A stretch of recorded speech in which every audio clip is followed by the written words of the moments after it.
Hey, what's up, everyone? It's your friend Bats. My name is Jared, and this is Prodigy by Millar and Rafael Albuquerque. This is the first volume of the Prodigy series, Evil Earth. If you've never heard of it, it follows this guy named Edison Crane. He's the world's smartest man, as the back says. And Perch had mentioned this recently, that it's basically what's his name? Mr. Terrific, but without the Mr. Terrific. And I agree to a degree, but to me it was kind of like if you combined Mr. Terrific with like James Bond and Indiana Jones and what's the other one? The Uncharted and like Man from U.N.C.L.E. has this big like spy thriller energy to the book, and it's a lot of fun. I did have a lot of fun reading this, and I'm a big fan of Rafael Albuquerque. I really like his art. He's got like I'm pretty certain he's European. Hey, look, a Kira reference. But he's got like, I really like his character designs.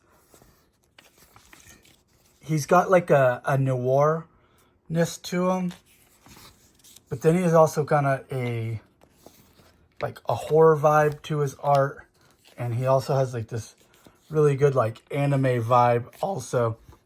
This issue was fantastic, where he has to fight some sharks underwater, and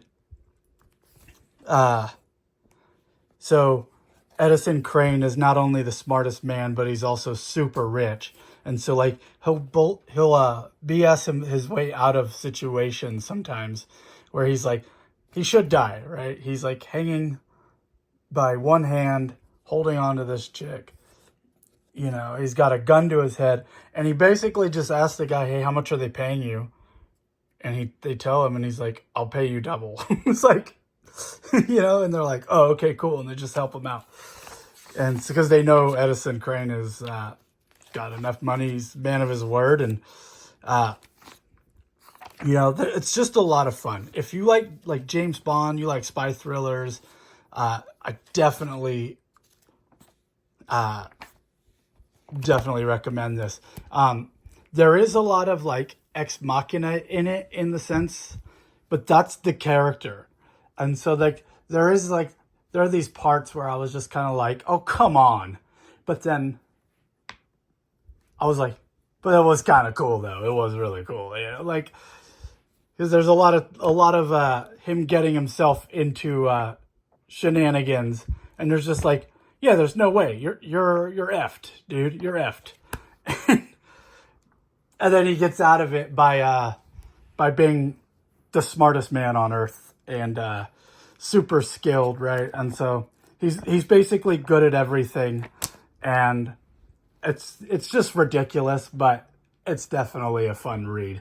I'm just a big Mark Millar fan, so like I feel like I do have a bias where like if someone wasn't a fan of this writer, they'd probably read it and go, yeah, that was kind of stupid. But me, having read most of his work, I was like, okay, yeah, this is fun. And I was thinking the other day, I was like, Mark Millar loves comics. And Perch was saying this, and this is what kind of got me thinking about it, is that Perch was talking about comic book writers in current day. Comic book writers are trying to use comics to get into Hollywood, get into movies, TV shows, and they think they're going to be in comics for a few years and then get some kind of deal like Mark Millar, where Mark Millar was in the industry for 30 years when he got his Netflix deal, and he really worked in the trenches, if you will, where worked on a Superman adventures, worked on the Flash, and worked on a bunch of DC titles and did some Marvel stuff. One of the best-selling Marvel crossover events of all time. And he really earned his stripes as a creator. And then so when he went and did his own stuff, you know, people followed him because they respected his work at the main two, or the big two. And now the Millar world, whatever you don't call it, most of his stuff are essentially movie and TV, what was the words? Not scripts, pitches. And, you know, if someone I didn't respect as a creator, if they were just kind of nobodies, I was like, yeah, I guess it's, you know, you're really hoping to get that movie deal. But, you know, I would like to see a Prodigy movie because I liked Kingsman. I liked Kick-Ass. And so, like, on one hand, as a comic book reader, I'm always kind of saying, like, not everything needs to be a movie. But, I feel like Mark Millar writes his books to be a movie.